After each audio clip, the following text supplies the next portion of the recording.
There we go. All is one. I am still learning how to use this. Oh, it auto in my screen.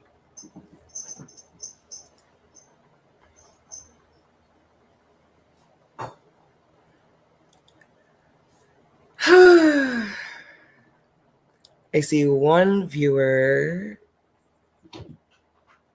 Okay, let me set all this up. Let me mute myself.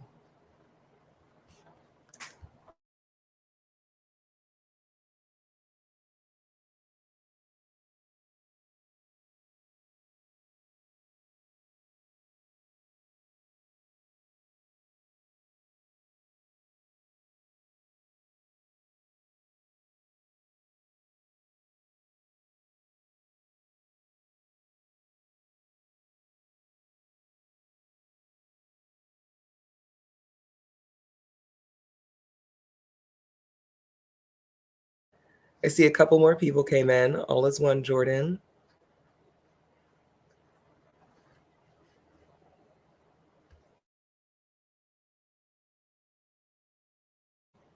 All is one, Chantel.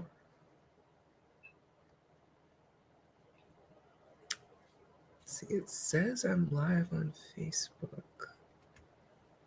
I need to triple check that.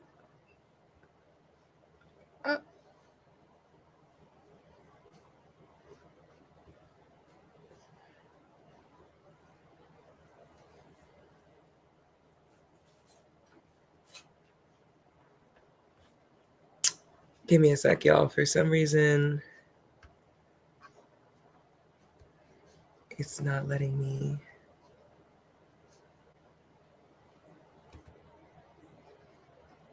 show up as live. Now, it said that as long as I went on live before 8:09, that it would not mess up my Facebook. It might have lied to me. Okay. Let me see if I can fix that. A tool. Or I need to go live again.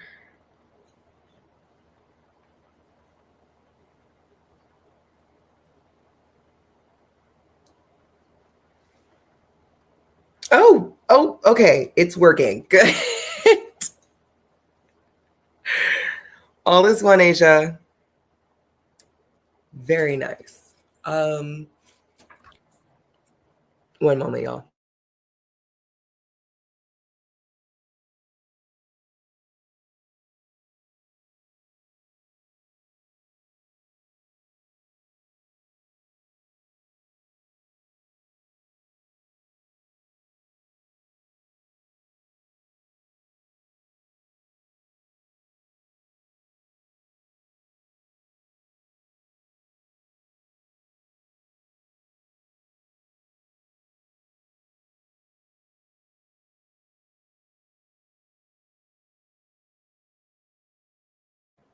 For those of you that are part of Ojai and the Coven, if you want to grab your sisters or let them know that I am live streaming for tonight's magical hour, I'd really appreciate that.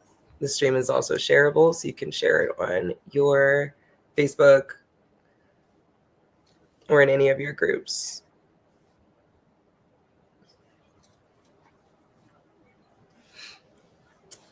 I'm going to wait a few more minutes before I get started into the content. But as you come in, please say hello.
Please say something on whatever platform you're on if you come in.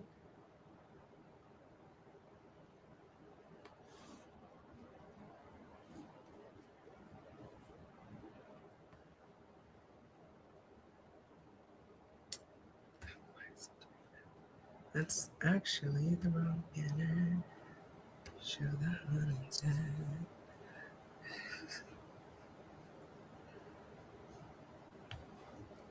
All is one, Charity.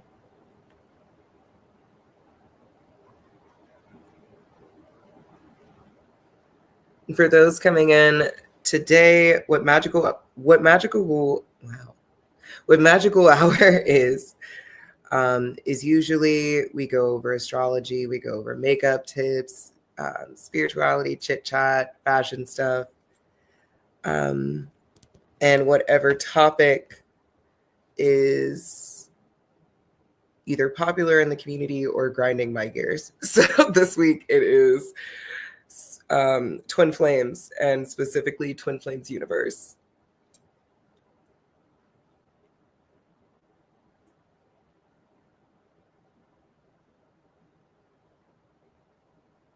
And for those that did not check out any of the media that I linked, I will be playing little tidbits during this because they are conversation points on just how the spiritual community and the more corrupt practitioners in general will capitalize off of the idea of soulmates and how we gravitate towards it as humans.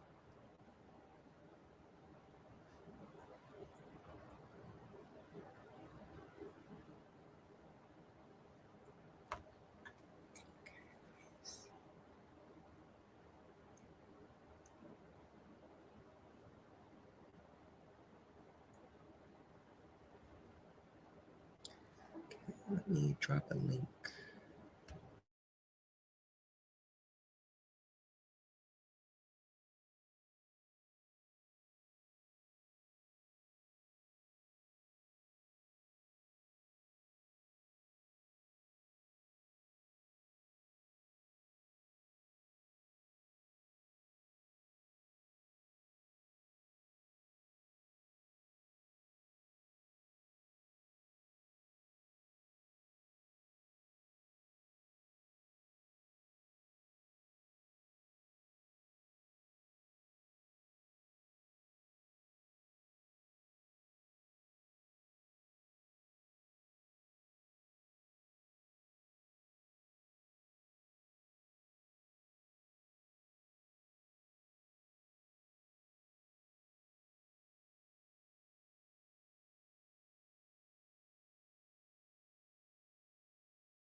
Thank you, Jordan.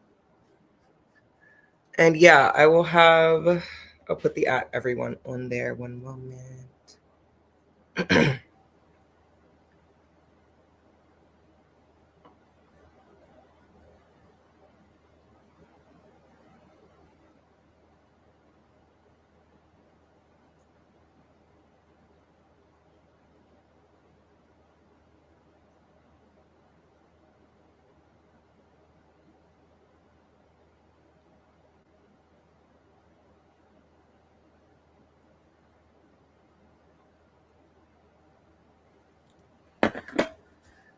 Let's see.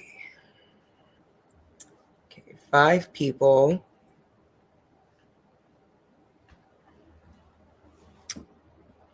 I feel like I don't know how to notify people on Facebook properly yet, and I am still getting used to that from StreamYard because I'm used to just streaming on Facebook or YouTube or like one specific platform.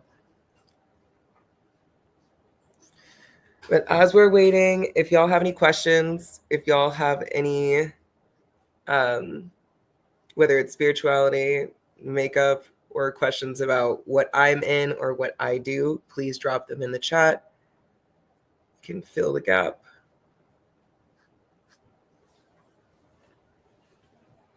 And probably at like 8:22, if no one has questions, then I'll just kick in. Because it's now 8:20.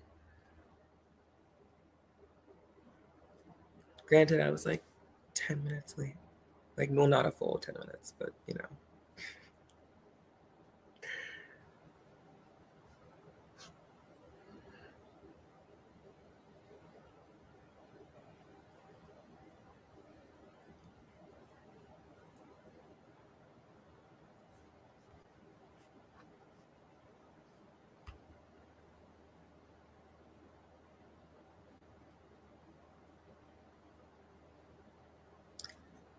Astrology wise, Mercury just came out of retrograde on the 7th and absolutely slammed the door on its way out. So I hope everybody made it.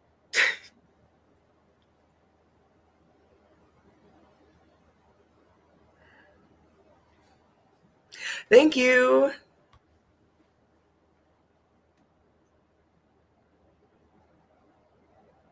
It's a very specific style of makeup that has a name. It's called gyaru, and it's like pretty popular in the hip hop scene right now, actually.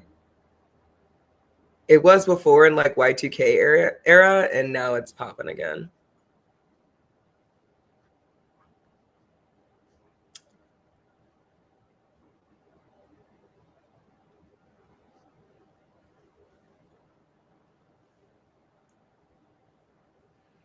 Okay, well, how y'all doing? What is the month? It is April. Do we have? There's not that many of you in the chat, but do we have any Aries in the chat?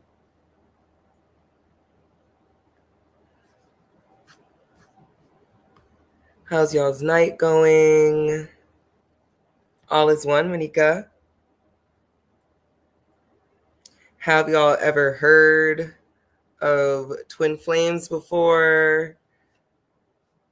Somebody said that their cousin showed it to them, or was talking about the documentary the other day. I really do want to hear from y'all. Another paid day off for you. Good job. Okay, yes, we love PTO. We love PTO, Jordan. Blessed and highly favored.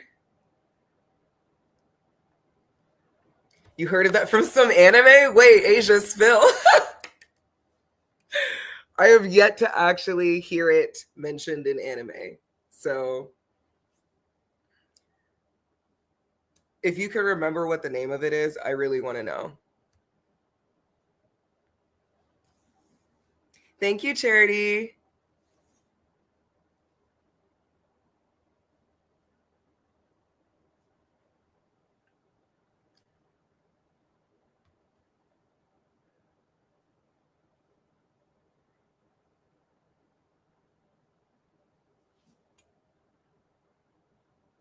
Okay.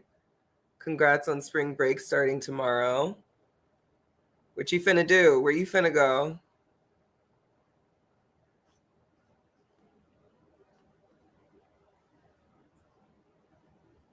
Asia's a Cancer. Are you an April? Wait. No, that's not. Cancer is after. It would be Aries and Taurus. Is there any April Tauruses in the chat?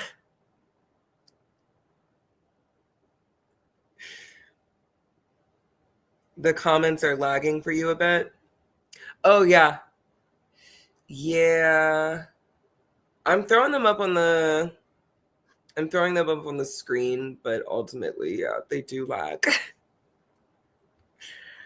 I could probably cheat it and just look directly at YouTube.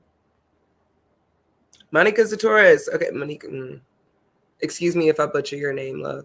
It is not. It's not intentional. Jordan says, it is so difficult to really know the genuine aspects of twin flames versus soulmates versus whatever else. There are so many different explanations, some conflicting, and I'm like, what's what?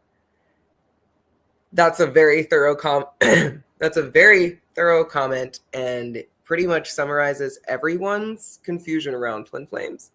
And you're right, there does seem to be some sort of distinction between twin flames, soulmates, soul bonds, karmic bonds, false twins. Like, what are we talking about? And apparently everyone knows what they are but you.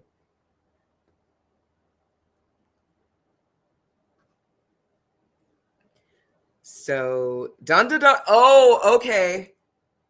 Holy crap. No, somebody did tell me about, I don't know if it was probably in a TikTok, but I did hear about that concept in Dun Dun Dun. July 6th. Yeah. Bamboozled me, Asia, for a second. Chilling for spring with the kid. Aw, I was going to say, unless you're staying in, which is always a good respite.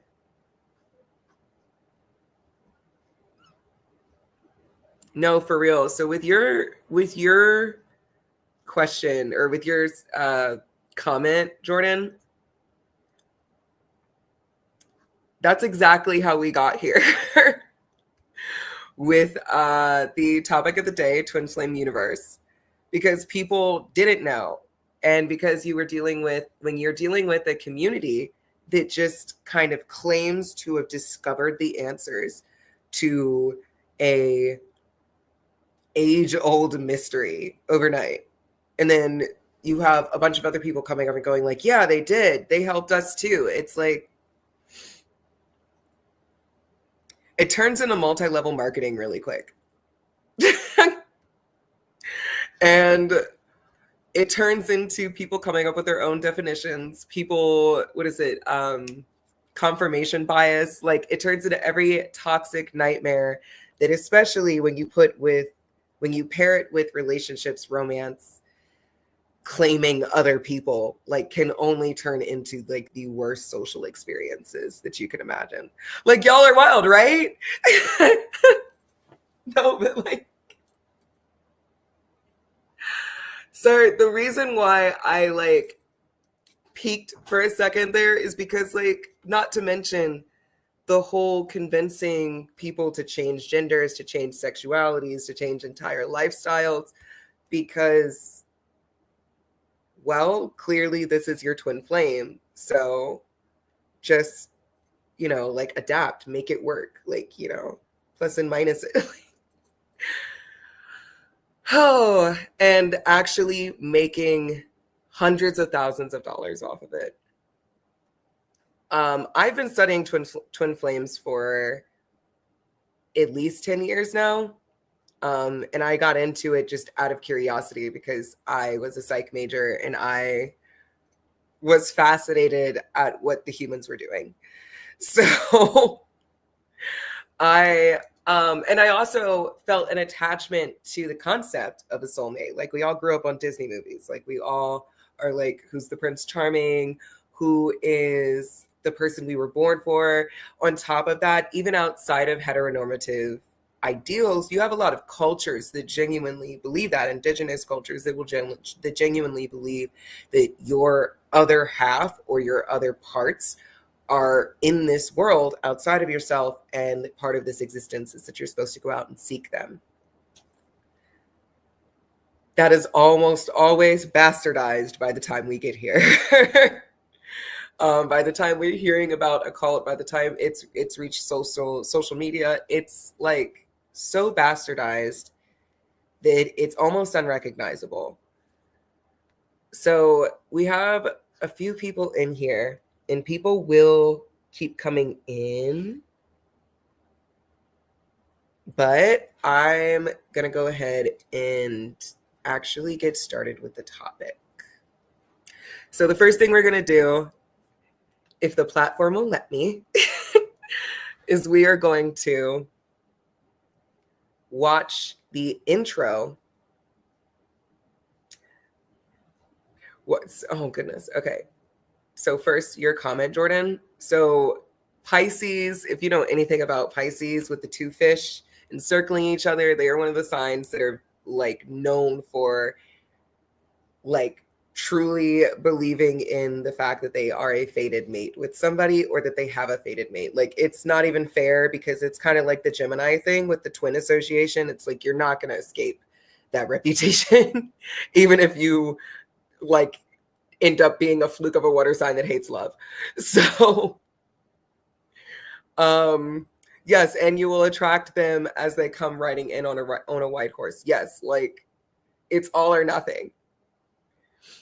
Okay, so we're gonna watch the intro of one of the media that I linked before, in which one of my favorite content creators just gives us a little bit of an intro into the concepts that we're unraveling with Twin Flame Universe. And then I will delve in even further. We're going to talk about some of the aspects about twin flames, what they're known for being, what is considered general knowledge. And then I'm going to also put in bits and pieces of what I feel like I've learned over the years. And I would love to answer any questions. So let's get right into it.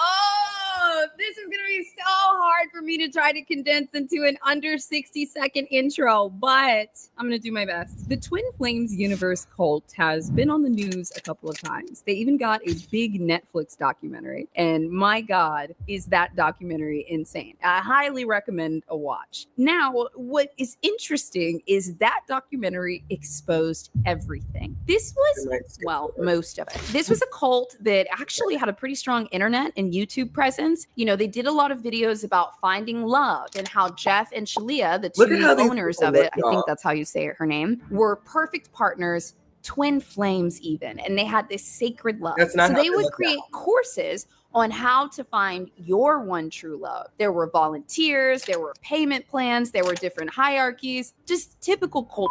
But around 2019 and 2020, they encountered a problem. Because their cult was centered on finding love, the majority of the people inside of the cult were women. So they were kind of having trouble trying to match them with other people in the cult. So, you know, they tried a couple things. Well, first, they would tell some of their members how to pursue twin flames that were outside of the circle. In one scenario, this woman, who was much older than a coworker, tried to pursue this guy that she believed was her twin flame. And the guy was like, I'm not really feeling this. I gotta go, you know? And then she would go talk, the cult member would go talk to Jeff and Shalia, and then he would be like, no, that is your twin flame, and you must pursue them. So then this lady would go back and start stalking this guy from work because her religious leader told her, no, that is your twin flame. You must pursue him. So then this other guy, the coworker, is like, hey, I really need you to off. And so the lady goes back to Jeff and Shalia, tells them what's going on. And Jeff and her are like, hey, this is your twin flame. You must continue to pursue him. So this lady keeps harassing the coworker to the point that he gets a restraining order because she will not stop. She is driven by religious divination from these two. Now, the Twin Flames cult, like I said, had an issue that everyone was a woman. So later on, when Jeff tried to keep the cult more contained and they were having issues by, you know, sending people out, for example, pursuing this coworker, they tried to keep it all in the family. But with everybody predominantly being a woman, he would convince people that they were bisexual, or that they were maybe gay. And when they would resist this and say like, well, I've never, you know, had a thought about another woman before, he'd say, no, I can sense it on you. Okay, now this is the part where we lose most people because you're like, now how is anyone going to convince me that I am or am not what I know that I am? We'll get there. You're gay. And then some people would accept, I can sense it on you. You're gay. And then some people would accept this and say, okay, sure, let's try this. And by taking away their own choice to choose their sexual orientation, Jeff was able to try to convince other members of the cult, like, yes, you should be together, both of you, blah, blah, blah, blah, blah. And even though they didn't feel like it was right, they trusted him. Well, he even took it a step further when this didn't work on everyone. And he then convinced some members of the Twin Flames cult to actually transition. These people said that they never had any feelings of gender dysphoria. They never experienced questioning or wanting to explore different things. It was just put on them one day that you're actually a man and you need to transition right now. And this was also around the time of the pandemic in 2020 and 2021. And so these people were isolated at home. Their only form of social circle was sitting on these Zooms and YouTube sessions with Jeff and Shalia. And they were basically told, if you do not transition, then you will no longer be a member of the group. Well, a few people did transition and then they were paired off with other women in the group. I think they said there was like less than 10 or 15% guys in this cult. And so as he wanted to keep things, quote, all in the family, he started manipulating everybody and pairing them up with whoever he saw fit, or honestly, whoever was the most compliant. Now, there is so much more to that story, but those are some of the pieces that they're going to confront in this interview, as well as just some really shocking, man. Even if you haven't seen the documentary, you should be able to follow along, because what we are about to see to defend, kind of just like a follower that does Jesus hair. Okay, so like, we're not going to watch her break down the interview. But Shalia, whatever her name is, she's kind of just like a follower that does whatever Jeff wants. Like, he is the cult leader. Also, what is with the cult guys and the Jesus hair and beard? Like, what is it? Did you feel that now was the right time to share your story? Okay. So for some reason, I thought that intro was 8 whole minutes long. Anyway, I'm glad it's not. So as you can see, you've now seen Jeff and Shalia. And if you noticed, you got to see Jeff like at the beginning where he was real raggedy looking. And he still kind of is, but like he became Mall Jesus somewhere along the way. And that is a big part of his gimmick, because he is the self-proclaimed Masterchrist of his cult. Okay, so what that content creator Bose just touched on is really, truly just the tip of the iceberg. These people were using spiritual rhetoric in order to convince regular people that were spiritual people, like God-fearing people that like genuinely believed in something personally. These were people that had found their own bond, Jeff and Shalia. They found twin flame stuff first and created their own idea of it. I think it's fair to say that that idea evolved greatly over time to become a multi-level business marketing idea, but it centered on this idea of being able to God mod other people, kind of being able to choose, you belong with you. I'm getting messages from a spiritual source, messages from God, that are telling me that you're the divine feminine, and this is what it means to be divine feminine, and you're divine masculine. This is what it means to be divine masculine. And what a great circumstance it is that you have both found us, because we're calling you in. Reminder, they had a huge YouTube following, massive social media following, courses, the Twin Flame Ascension School is what they called it. Like, this was a huge franchise where they were like, great, now that you've come in, we're going to match you together, but we're not going to call it that. We're going to give it other names. We're going to make it seem like a coincidence. They predominantly preyed on women because demographics wise, it tends to be femmes that come seeking love deliberately and come to, and often like through spirituality. And that is just a statistic. So that was their predominant base. You had a lot of women coming to these groups, or misguided people, because if it wasn't just women, then there were some men. But as you'll see later on in some of the footage I'm going to show you, they weren't just any men. They were a lot of men that were like ex-cons, a lot of masculines and men that had like actual issues that made it difficult for them to get jobs in society, be seen as dateable in society even. So they got hooked up with Jeffrey because Jeffrey had a harem that wasn't a harem, that you could get into the good graces of to have him pair you off. Now, see, now it sounds just like a regular cult.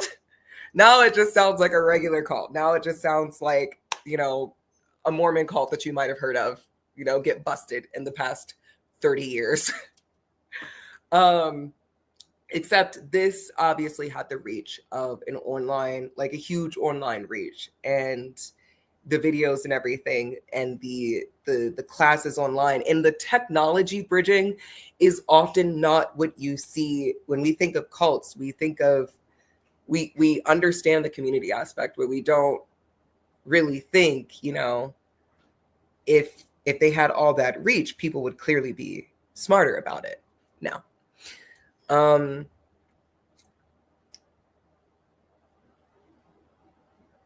So him and his comment on being the Masterchrist, and just how Jeffrey, how he handles being confronted on that. Let me see if I can pull it up.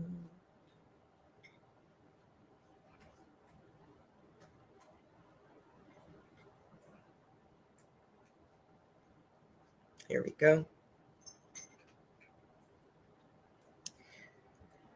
Because it's also hard to believe, because you're like, what are these people's demeanor? Like, how are they talking to people? I wish that mattered as much as it should. Okay, so let me pull this up. There we go. Let me full screen her. You have described yourself as the Masterchrist. Okay. Not okay.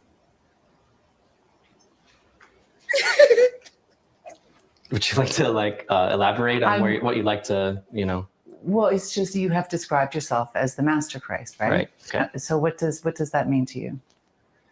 It's a spiritual exploration. And, these docudramas and this cancel culture takes everything super out of context to make it look like I'm some megalomaniac who's using these strange titles to claim power, or they say that I think I'm But that's Jesus. exactly what and you're that's doing. just so silly. Do you believe that you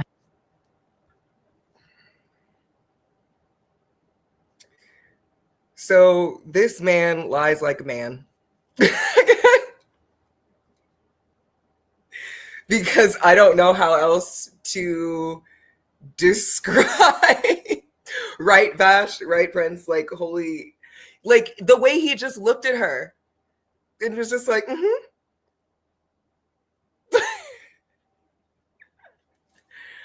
Woo, that was 3 minutes into the interview, y'all.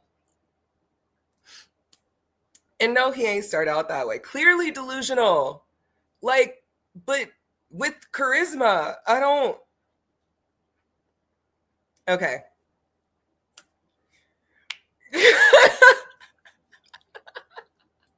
And then to be like, well, I don't know why everyone is exactly. And then to be like, but I don't know why everyone is treating me like I'm coming up with these fantastical titles and just calling myself God or something. Like, and then he called it an exploration, a spiritual exploration, calling himself the Masterchrist is a spiritual exploration. Mastery. Mastery and exploration are definitely not the same thing, but like, are you trying to say it's like you're just role playing? I don't know. Jokes aside, now we're getting into, you have somebody showing up with a level of confidence, right? I need that much confidence in my life, truly. You're having somebody show up with a level of confidence in a very tumultuous world at that time. People were dropping like flies. You have to remember the time period. People were dropping like flies. People were really desperate for that sense of like, no. Let me cross that out. You know those memes that go around that are like, well, maybe your soulmate is dead. It's like, no, like those were really hitting during the pandemic for these people. Like, it is also a very specific demographic of people, because I definitely looked on there, and I looked on their site, and I looked on Twin Flame Universe's success stories, and I didn't really see near one brown face nor black. So, but for these people, the idea that their soulmate could be sick or dying, for instance, like the idea that like what they're doing or what they're dealing with in real time is connected on a larger scale, like these were easier to fall into. It was just a crazier time. Now, that's not to give folks an excuse for just rejecting common sense. But when you have, this doesn't start out with somebody showing up to you and going, have you considered being a man? Like, that's not how they showed up. Specifically in their videos, they had many free videos. If you've ever seen any type of spiritual mentorship group, whatever, and even like Ojai, and that's part of why this stuff is important to talk about. Even like with the institution that I'm a part of, you get, it's meant to draw you in. It's meant to connect with you, to bridge with you. We're connecting on things that, we all agree that valuing nature and ancestral veneration and having some relationship with God or spirit is all important. We can all, especially if we all not necessarily in ATR, but in Christianity, if we're all looking at this one book, we're all looking at this one source, we're all sourcing from it. It's how church works. Where that stems and gets crazy is that it's like, it's not the first month. It's probably not even second month. It's like probably not even the third month, but somewhere in there starts to be a slip in of rhetoric, of very subtle changes in language, very subtle pushes one way or the other. It's now, and it's part of grifting, really.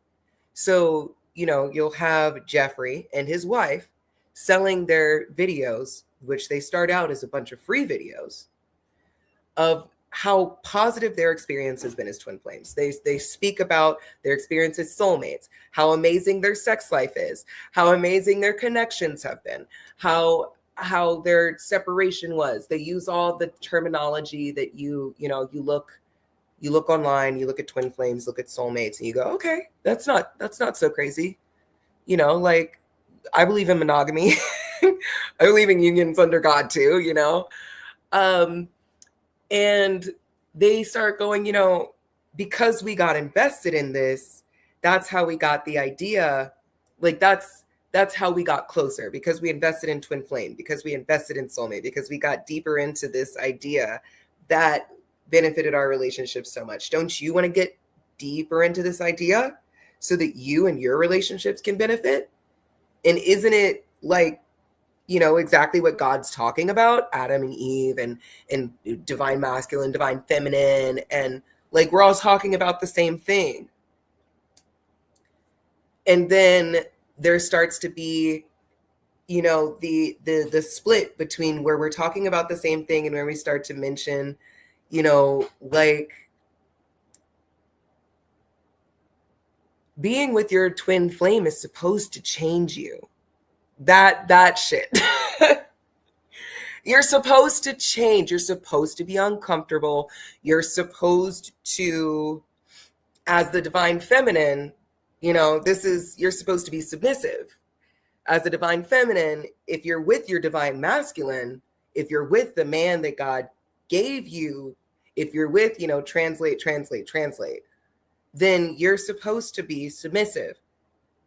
And then a very common, just what many of us fall prey to, is like, once you're in the relationship, you need a really good reason to be out of it. If you get into a relationship that you and your partner believe are God ordained, then it's a crisis of faith to leave. And that was the really big thing, is that Jeff and Shalia were manufacturing crisis of faith in order to keep their cult members in. And that's what all cults do. So the crisis of faith is, you've both found yourself in this cult. You've both found yourself in this community, which is serendipity. That's circumstance. That's God's work. That's God's will, obviously. And you have this shining leader that seems so connected. That's Jeffrey. And Jeffrey says, we're seeing this connection. And the rest of the cult says, we're really seeing you guys connect. And Jeffrey's wife says, this really reminds me of when Jeffrey and I connected. Somebody has an attitude and refuses to call her Shalia most of the time. I'm sorry. It's Jeffrey's wife. They're like, this is what it really looks like. And everyone's giving you confirmation. And so you go, okay, let's work this out. And so you get deeper. You already have the basis of the cult. You have the basis of the community, your faith, and this new brilliant idea of twin flames that's so exclusive that you guys get to bond over. So it feels really stable. This is a rhetoric that specifically is like, don't pay attention to who your twin flame was. It doesn't matter their identity. It doesn't matter that the relationship isn't practical. As you saw in the intro, it was with a coworker. They were trying to convince one of their cult members to date a coworker under the pretense of that coworker being a twin flame. Obviously, that coworker started out being like, yeah, let's date. And then they tried to indoctrinate the person, and they were like, oh, hell no, and backed out. But including in some of the free videos, part of the twin flame universe, their cult's doctrine was separation is normal. And we'll get back to that because separation is normal. But in the sense of like, oh yeah, that pulling away, that like them calling you crazy running, that's normal. So like, you just have to wait it out. So now we've got stalking. We've got a level of stalking and occasionally gang stalking, because if that cult really wanted that person or really wanted to prove a point, then they're gonna try to grift that other person into the mix even further. Hi, Nicole, or hi, Eva Way Mimo. So that is where you have these videos trying to convince people that their toxic codependency on a stranger, their parasocial behavior is normal, to the point where they're like, okay, well, I'm going home to this community that is like, this is normal. This is how I found the love of my life. Keep doing it. Also, keep paying us. Because at this point, you have stalked a man. You have humiliated yourself. You have gone above and beyond. You have lost the plot entirely and joined a group of new friends, and all of these things you've done because you believe that it's a God-led endeavor, and everyone around you is saying the same thing. It's a crisis of faith to leave.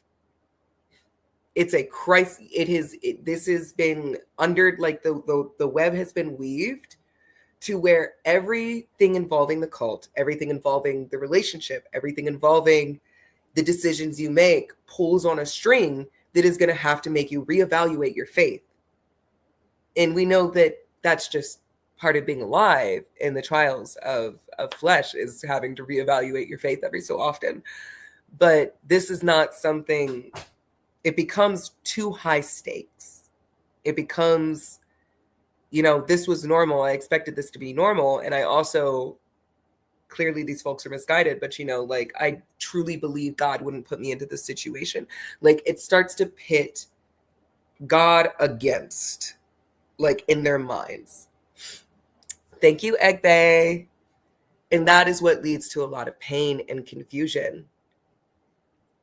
Now, we're still, for those that are coming in and out, we're still talking about Twin Flames Universe because we're getting into Twin Flames, but I want Twin Flames Universe really encompasses everything that is wrong with the twin flame community in every way. It is like, finally, it all just like bottlenecked into a bubble that exploded in like 2023.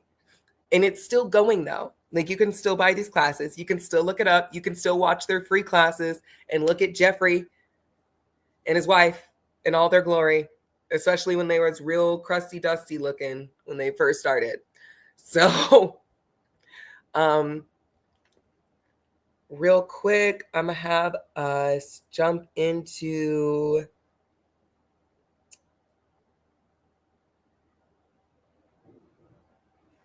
okay, yeah.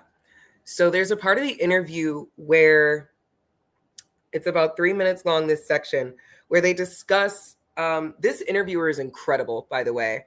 Her name is Avery Haynes. She kind of, her hair, I love her hair. Okay, like she kind of a baddie. She refuses to let them get away. You saw the way she looked at that man when he said like, yes, at Masterchrist, like you saw her face, right? She has studied these people. So there's a point in this interview where she confronts them on the rumors. She's confronting them 24/7, but like she confronts them on the rumors of how they treated women or anyone they deemed a divine feminine. And so after this segment, we're going to go into the concept of divine feminine and divine masculine in Twin Flames and what exactly Jeffrey did here.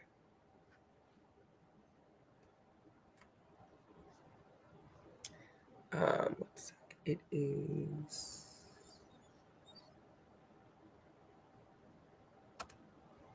Your own pace. But what about connecting people within the community, young women with people who have criminal records, and them being in situations that are dangerous, and them always having to reflect back on what they're doing wrong to not make this violent relationship work? Yeah, so there's a lot going on here that's not really in our control. We're not encouraging people to.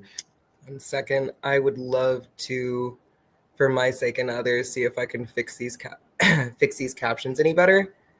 So please excuse me.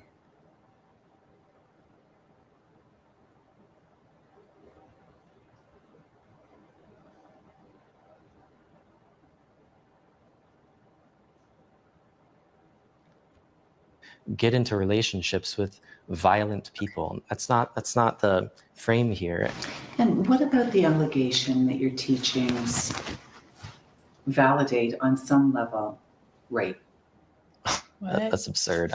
I'm sorry. That's absolutely absurd. That if you're with your twin flame. No, I'm sorry. I'm going to stop you there.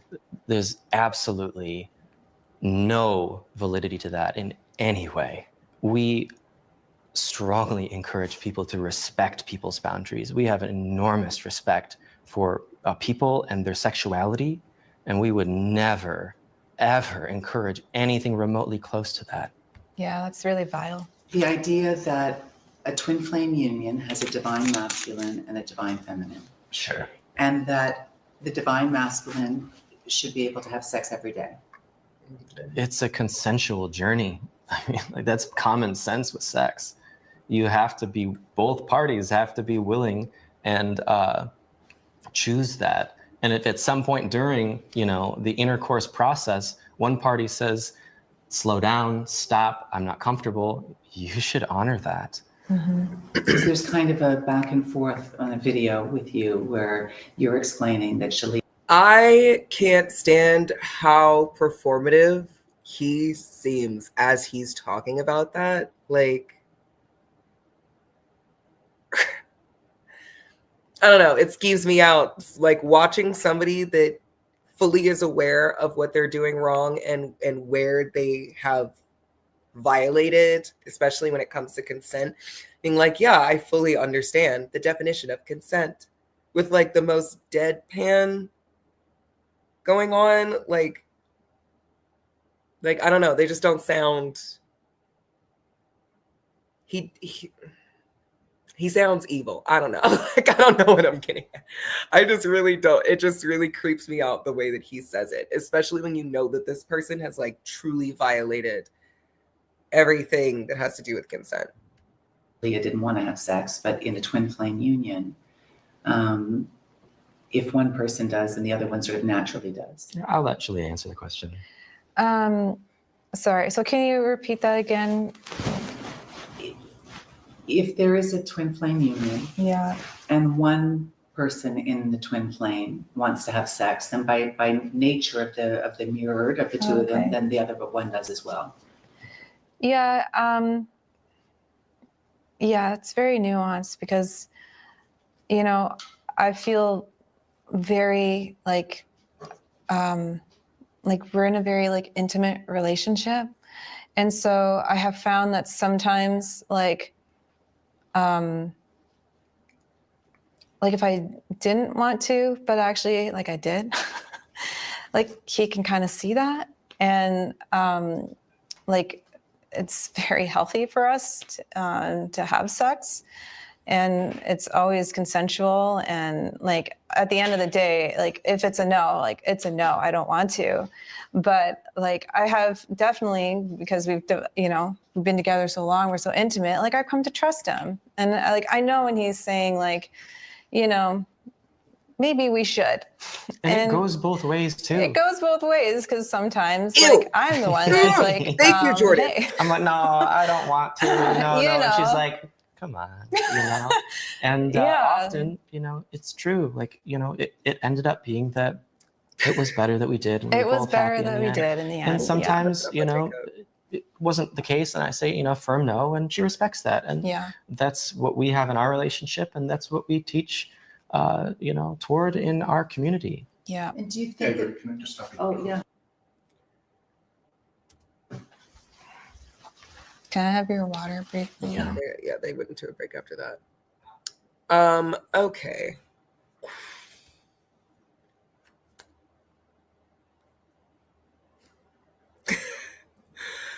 That was so uncomfortable. Y'all, what the hell was that?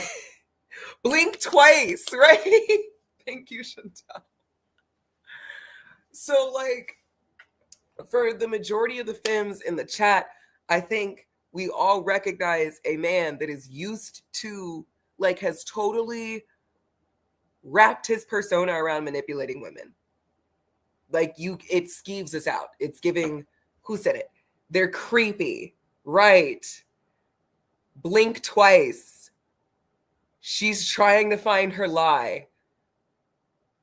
It's giving Silence of the Lambs. Like, did anyone else feel like she dissociated when what's her name? When Avery first asked the question? She dissociated, right? Like, y'all, and she was like, what was the question? Like, and the way that he chimed in was like, it goes both ways. Like,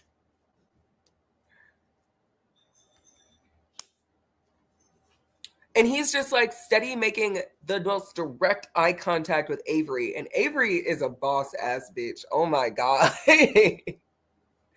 Avery is unmoved. Avery gives him the most like dead eye stare. Just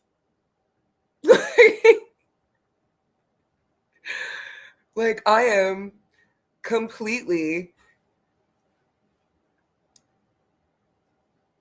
just like her being, I am completely unsusceptible. Like I'm like giving the I'm too dumb to understand what you're trying to do to me face, except like in a predatory way. I love her. So you'll have to, you guys, if y'all are piqued at all, y'all should really go watch the interview. Just so that you can really see what they were preying upon, like little details and stuff, but also so that you can see like how intensely he tries to manipulate her as the interviewer and how she bites back. We could all learn a little bit dealing with gaslighters. So he did throw her under the bus. He did it in a way that I'm sure we've seen before, where it's just like he is. Yes, exactly.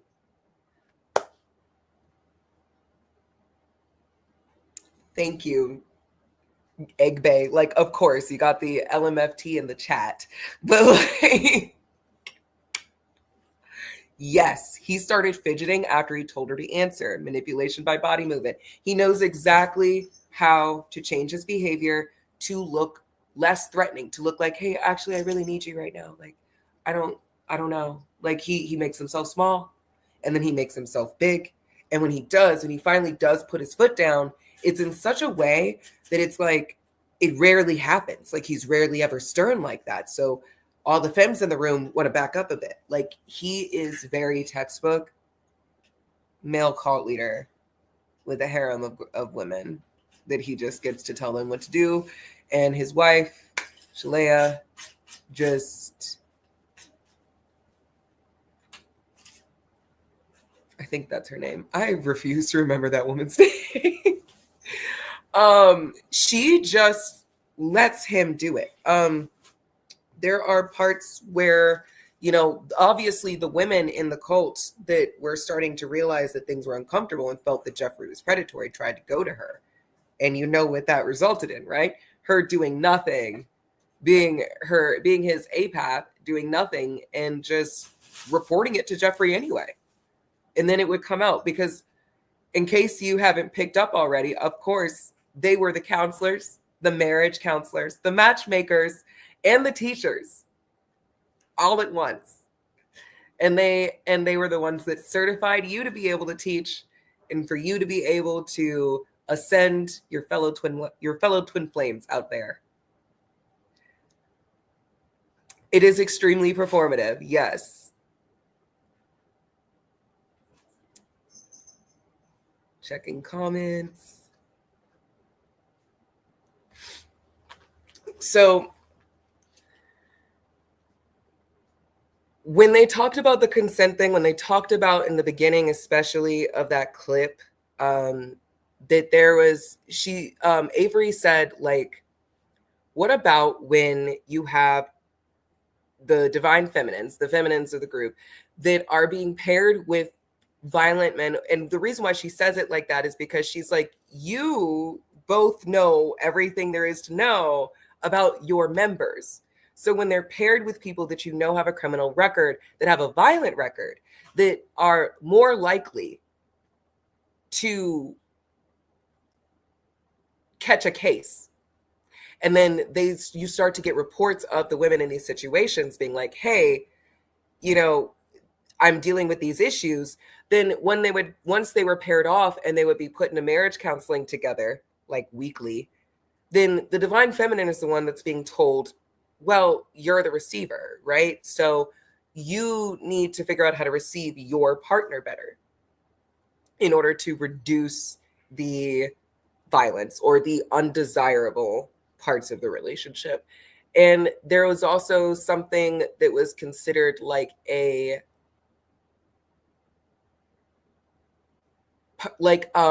manageable level of permanent unhappiness. That is one of the key terms that was used in the Twin Flames universe. Is just that in all relationships, there's going to be a like some level of permanent unhappiness that you're going to have to cope with. There's going to be something you can't change. This is something that Shalea repeatedly minimizes. And like one of the examples that she gives is like, you know, you may want in her videos, it's like, you may want your partner to be a vegan and he's not a vegan. So, you know, that's kind of selfish, but you remember how I said earlier, we're all talking about the same thing. So now, months later, community like events later, you're very deep. You found your partner. You're actually like fully believing this stuff. You have started to preach it to your family members. Like you're really in it. And now, you know, you might want your partner to be a vegan turns into you might want your partner to be better at emotional regulation or to not be violent. You might want your partner to be different than they are, but that's kind of selfish. And you're the divine feminine. That would become the usual.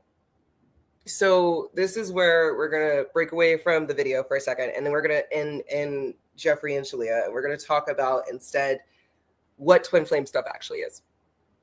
So let's just start, or what it underneath all this crazy stuff.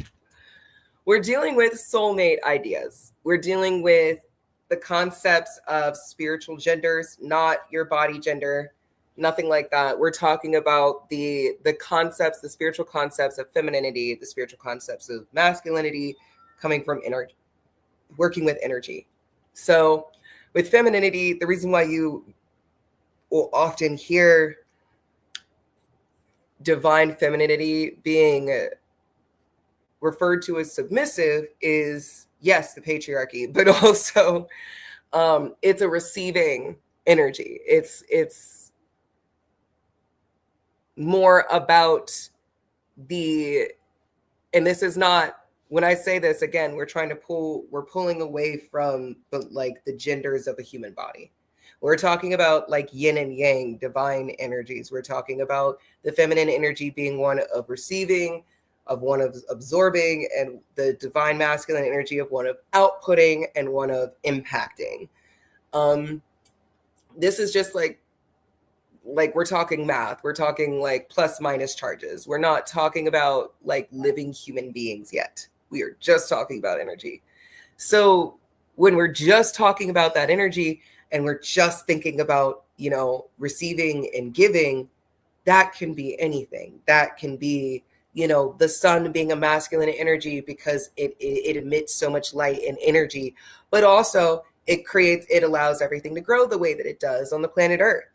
And so a lot of people, when they think feminine energy, they think, okay, that's the life, the growing, the Mother Earth, and da da da da da.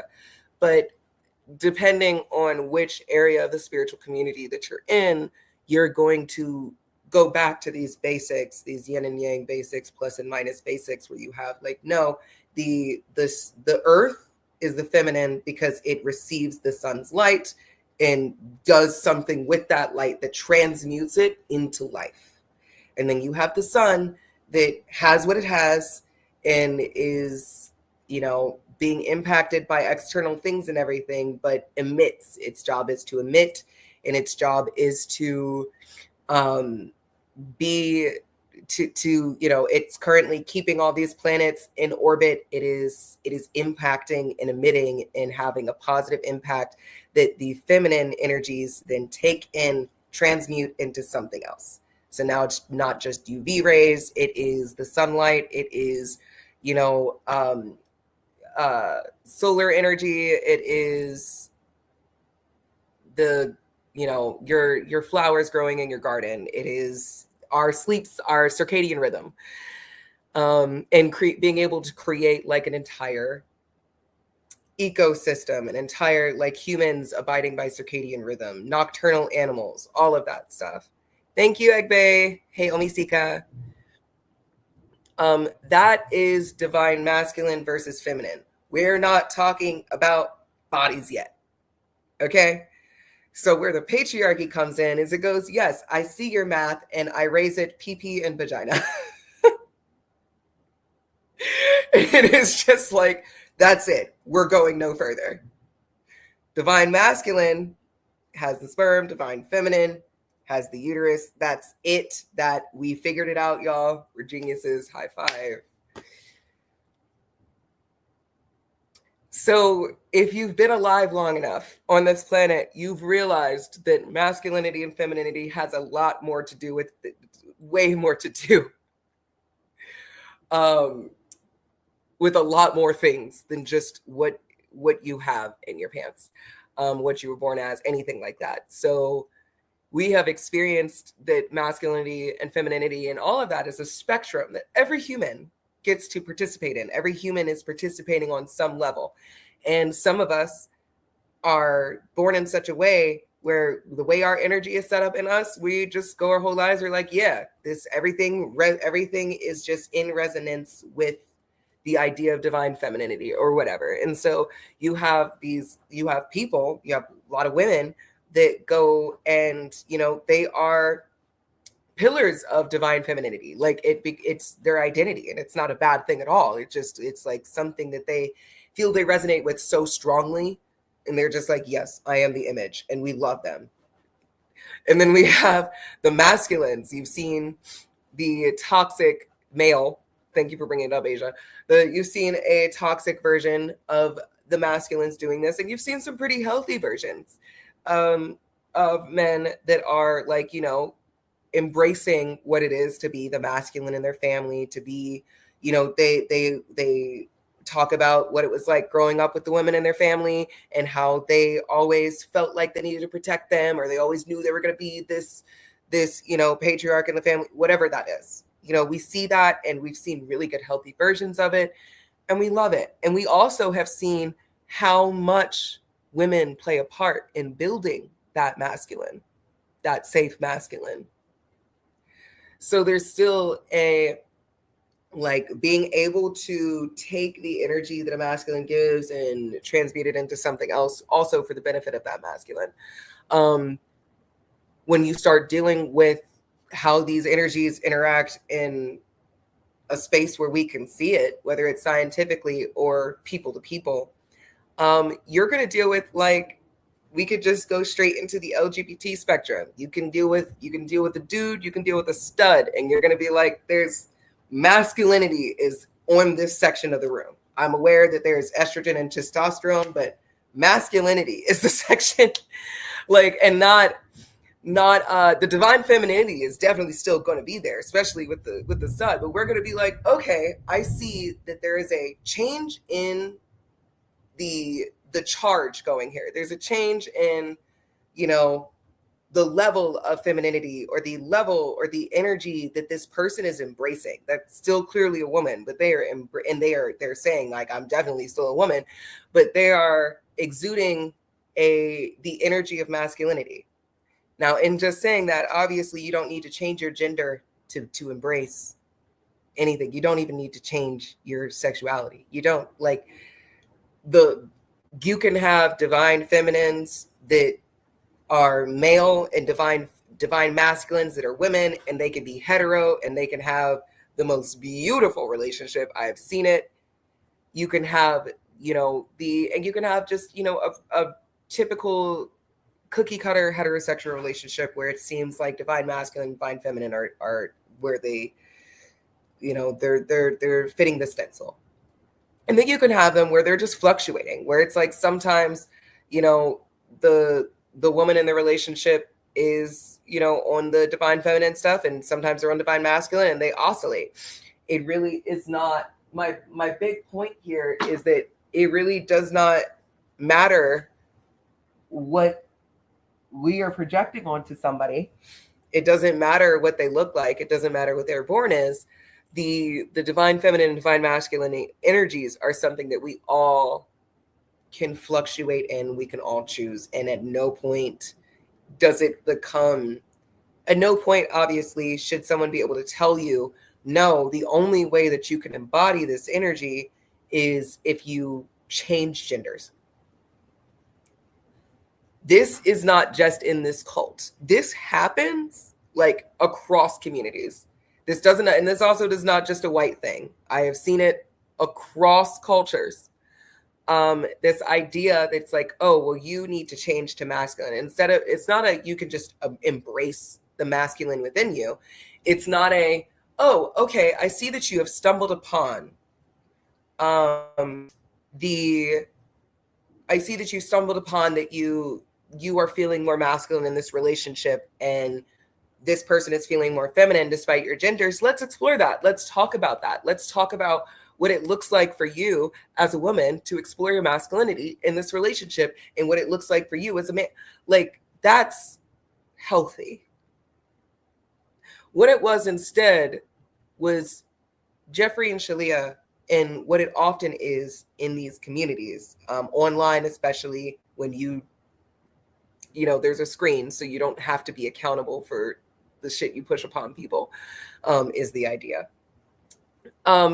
These were situations where Jeffrey and Shalia and other communities are coming to people and saying, I personally have received some sort of ordained message that I'm sensing in you that actually you're masculine.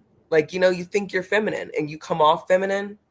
And, you know, in the same way that you might have somebody, like, you might have an elder femme in your life be like, hey, girl, You got to let some of that masculinity off of you so that a man can come in your life and so that another masculine energy can come and like, you know, knock you off your feet. Like you got to let some of that masculine energy up off of you. And we are often used to hearing that from whether it's your homegirls or often an elder in our community. And it's, you know, that's where you sit and you might depending on who tells you, you might take it for pause and you might go like, maybe I should oscillate charges. Like maybe I should like explore that. Maybe I should explore that. But you have like somebody coming from that nurturing place, making it sound like they are. And instead saying, hey, you know, it's looking like you or you're masculine, like you're gay, you're masculine, or you're trans, and you're not realizing it. And possibly even putting on the idea of like, well, this is the way that God like gave us the ability to just scoot into divine masculinity when we discover this about ourselves. As a trans person, that shit really bothers me. That really, really bothers me because that's not how anything works. But it's creating such a like toxic, awful, like opposite of what it should be, spiritual experience or otherwise. Energy around, label around, reputation around transition, what it is, and as well as like finding spirituality through transition. Like Jeffrey just forced things upon people, but also like there's no telling whether or not these people were actually like trying to explore themselves, and they had this person and all of their lackeys and all of their, you know, paid actors saying like, yeah, no, I'm trans and I've gone through this and I trust this person. And who knows if that person is actually trans, because it came out in the documentary that there were definitely like paid people. There were definitely like spokesperson type folks that weren't actually privy to what was going on in the cult, or just got perks for speaking out positively no matter what. Real quick, I'm going to be on here for probably just like 20 minutes more. But I would love for anyone that has any questions, any comments about twin flame stuff, anything that like I haven't covered, so you're wondering about it. If you can put it in the comments so I can cover it in the next 20 minutes, please do. There's obviously multiple things we're going to continue to cover, but I would love to actually get to the direct questions that chat has.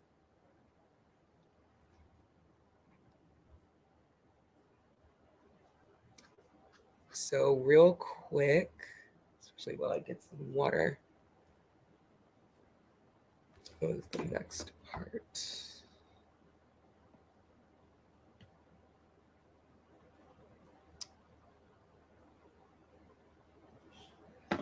So for that, I'm going to switch over here.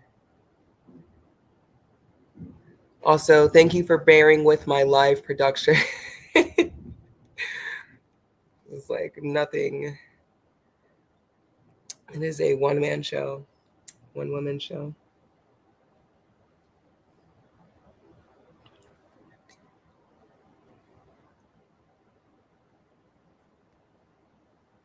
Okay.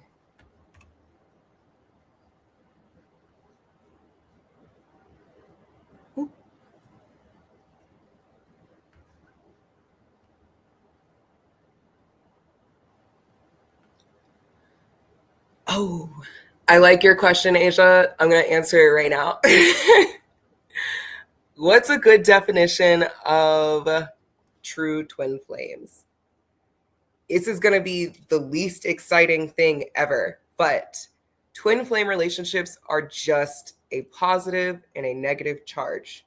You have a connection between soulmates that is consensual, that consists of a positive and a negative charge that oscillate over time to challenge each other.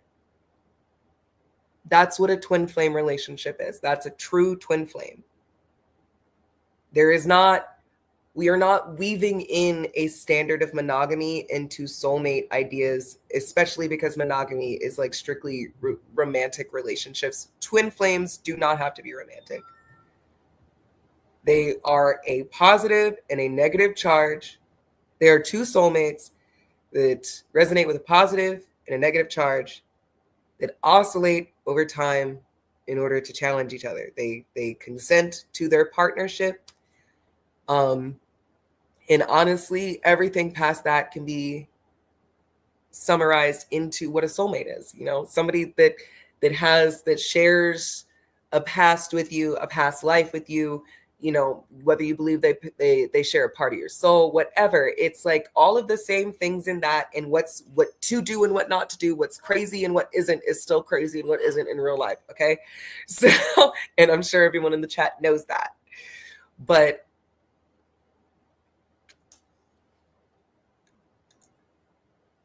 I like your questions, Asia. But it can be friends. It can be business partners. It can be siblings. You can be siblings and be twin flames and recognize that you're twin flames and like just be inseparable through life. Just know that y'all are going to be like this. And you can also be partners. And I would say that partners are some of the most volatile connections, and that's across any, like, that just is what it is. But because of the fact that you don't, unlike family, unlike, friendship, there's so much more at stake. It's so much more radicalized of a concept when you're talking about soulmate relationships between friends and soulmate relationships between lovers. One moment.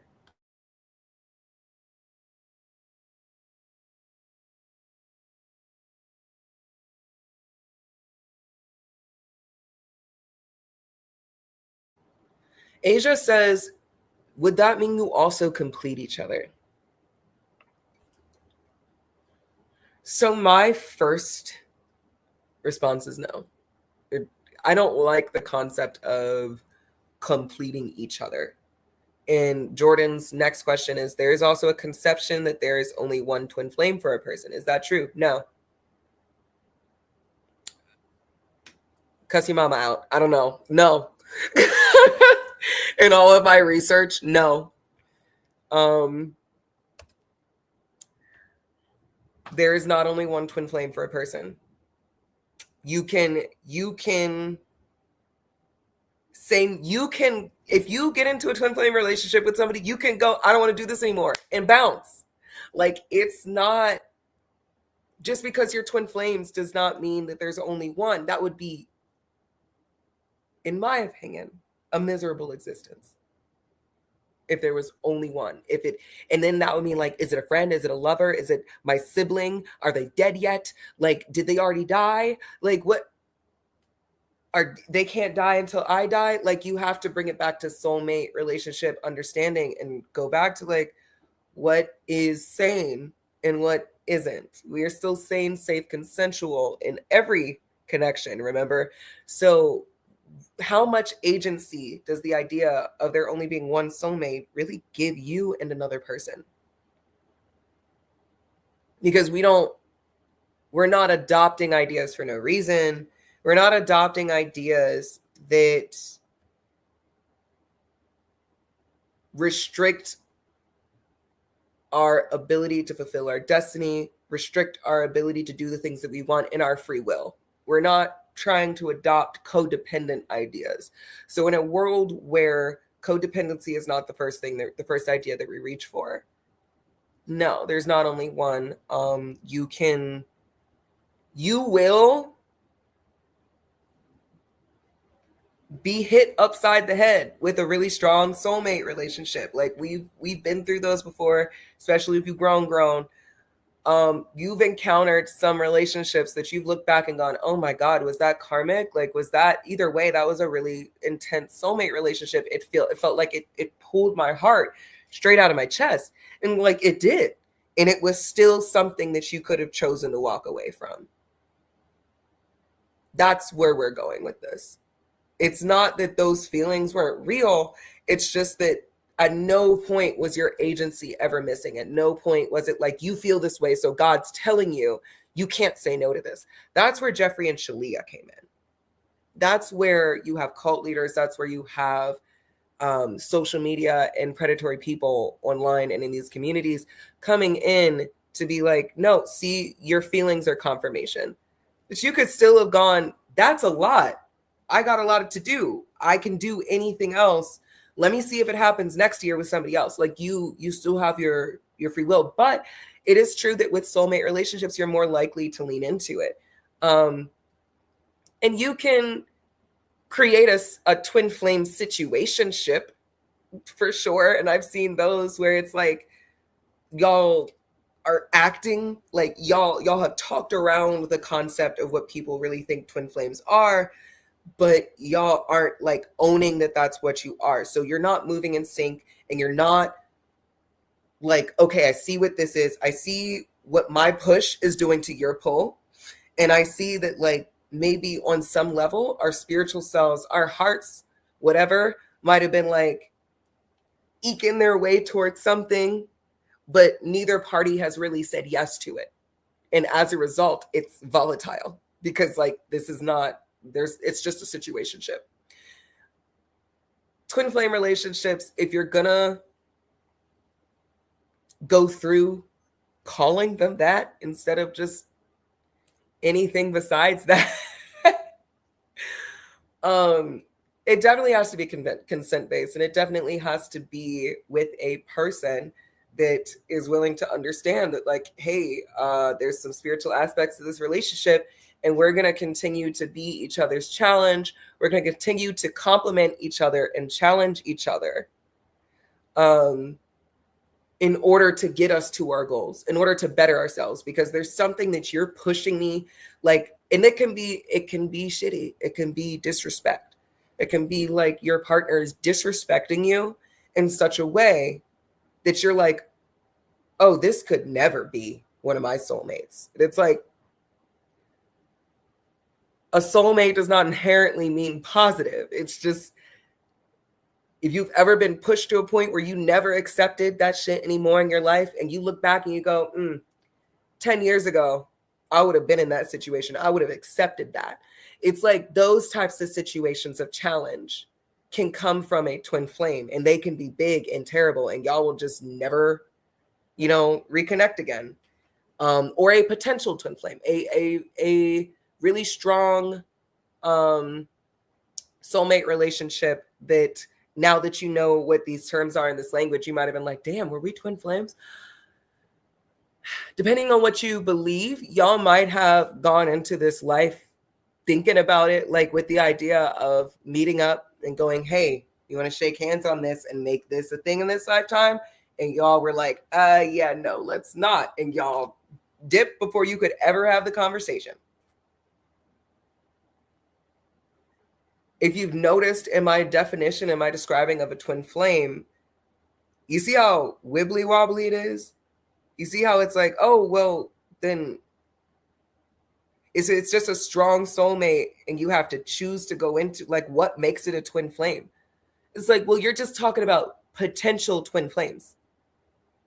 And that's what everyone is always ever talking about. The idea that somebody might potentially consent to being their twin flame in this lifetime, or the idea that they might have potentially already consented in, before we came into this life, so that by the time you bring it up, they'll be like, yeah, babe, let's do it. But it ends up just being like a vector for, it just ends up being a vector for like, I love you more than anyone could ever love you. And therefore, there is a level of acceptable permanent unhappiness that I've already coped with because I know you're the one.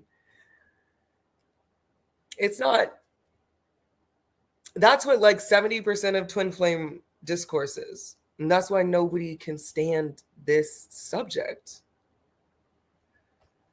All right, so I have like 7 minutes before I free the bandwidth.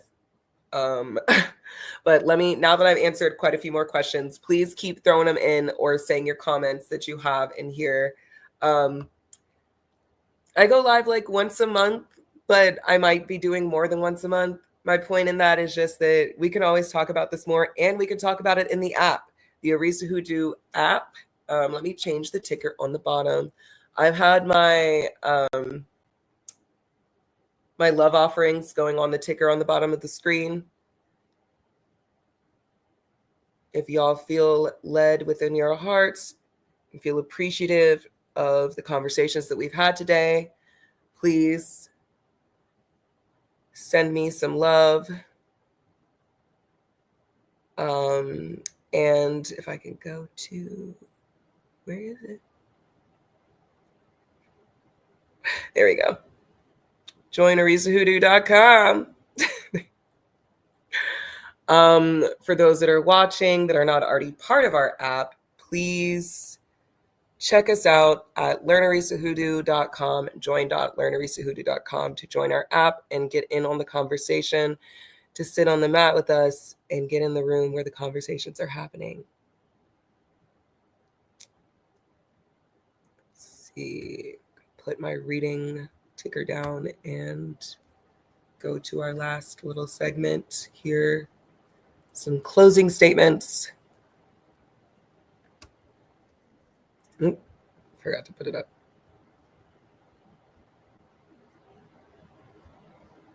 Gender polarity, and see what, try it on. See their gender polarity, to explore and To try it on. See what that is like for you. encouraging people to explore their gender identity when they express dysphoria or doubts or have questions is a totally normal thing to do. Sure, yeah, explore. That is not what they were doing. They were telling people that they got a message from God that they were actually a man or they were actually a woman and they needed to. And actually, I'm sorry, I believe all of the transitions were actually female to male transitions. So they pressured multiple women to go through full surgery. I forgot about that, and I should have emphasized that it was very exclusively women that had never expressed a desire. Many of them had never expressed any desire before, and went through like full surgeries.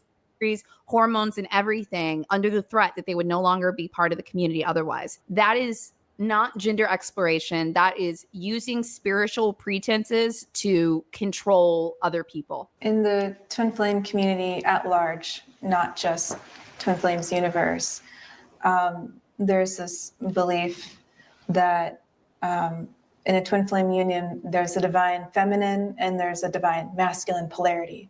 And that polarity is what creates attraction. And so... Yeah, slide off. Okay. Yep. Isn't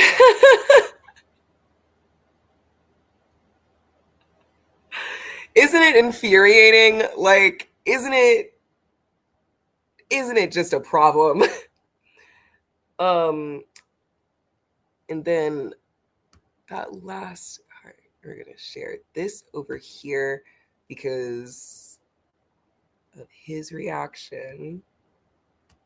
To extreme lengths, including having surgeries and hormone therapies and changing their gender. Well, And so I think it's a fair question. of course. That's a yes or a no, and there's not really a ton of nuance in it. Great. So is it a yes or a no? Have you told people to change genders? We've invited people to explore their gender. So you want to stay with that? That is the truth. That is the whole truth. That's nothing but the truth. Okay. And that invitation to explore gender comes from God? No, it comes from a human talking to a human. No, but Like- do you get the message from God that someone is in the wrong gender?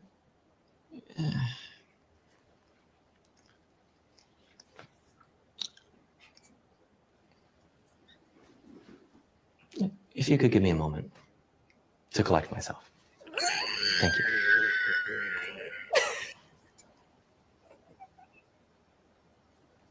Look at the way she's looking at him. Look at how she's looking at him.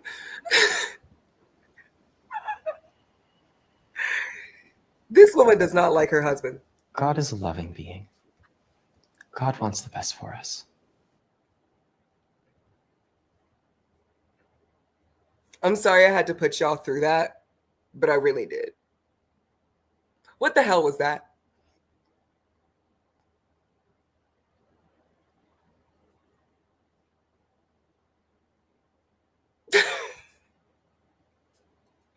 Y'all saw that pause? Y'all saw he took like 3 business days?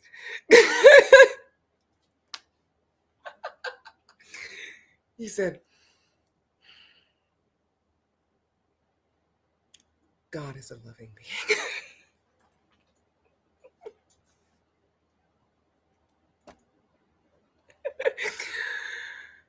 No. Like, yes, God is good all the time. All the time, God is good. That's not, you can't, It's weird when you say it. I am not God. Especially. I have never claimed to be God. No, I'm not saying that, Jeff. Hold on, let me finish. Okay. I've never claimed to be God. I teach people how to have a relationship with God. And God is love. And God is found in your heart. God is found in the love in your heart. And when you have a relationship with the love in your heart, it has a profound transformative impact on your life.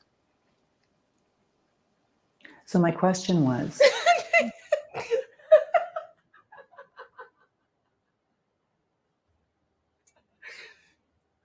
I love her. So my question was just unfazed because he's used to that working. Yes, please do. Jordan, if you go and look on the post that I put out, I put all of the videos that I watched here, except for the what is it called? Escaping Twin Flames is the documentary, the tell-all expose documentary where they go in and you get to see all different phases and moon phases of these people's ass. As well as their victims in a lot of the stories, so that you can have a better understanding. But you remember at the beginning of this live stream when I said, excuse me? Remember at the beginning of this live stream when I said that it's not the conversations that are happening 3 months in and stuff. It is the fact that when they start, we're all having the same conversation and in a soft voice, as Asia says, in a very soft, unassuming, non-threatening voice. We're all having the same conversation about God. You see how that was his tactic, is that when he starts to get in the hot seat, he brings it back to the conversation, a conversation that's undeniable, some undeniable Christian shit about God. So we can all get back to the same basis, and we can just ignore whatever he just implanted into your brain. So yes, you gotta look at that documentary. You gotta I would recommend, it's a good watch. And the interview. And I also linked Bose's video because she goes into the whole interview, but she has a background in true crime and like specifically like investigating. Like, she's not a criminal psychologist by any means, but she is like recognized as a true crime not enthusiast, aficionado is still like she's got a accreditation. There we go, accreditation for it. She's in the True Crime Museum. Bose, the Black creator, not the interviewer, but the Black creator that we were watching that gave the breakdown. She's in the True Crime Museum. She has been doing this for at least 10 years, live streaming, breaking down cases for the general public, breaking down like huge encompassing cases like this. And it's just nice to see a Black woman doing it. So she looks like a Hot Topic employee, but she's very knowledgeable. So yeah, that's the first video I put on that post. And then the second one is the interview. And then the third one is the actual documentary. So I encourage y'all to look at those, and we could talk about it in the app for real. because I love the topic of twin flames. I honestly need to make more content about it. I have been counseling folks that believe that they have twin flames or are in consensual twin flame relationships for at least 5 years now, like very deliberately. And I've seen some shit, and I have had to cuss people out because they are just crazy and they are determined to force people to do things, like force the crazy ideas instead of going to therapy, or they are therapized and they don't care. They said, my man. And I'm just like, no. Oh my gosh. But yeah, I'm sure y'all have seen it out in the community too. All right. I have been on for an hour and 35, y'all. I really only counted as an hour 20 because we got to wait for people to funnel in. But unless y'all have more questions, I'm about ready to see y'all on the other side. I did not give any free readings this time. That was mostly because this was an intensive stream and it's been the first time I did it in a while. And I also knew that I wasn't going to have as many folks as I wanted in here because I made a boo-boo with the advertising marketing. And also, I don't think Facebook was notified. Like I still have to figure out how to properly set up Facebook streaming notifications to like, I don't know how, I don't know. I got to figure that out. I might need to like schedule it a lot sooner than I did and see if I can garner interest.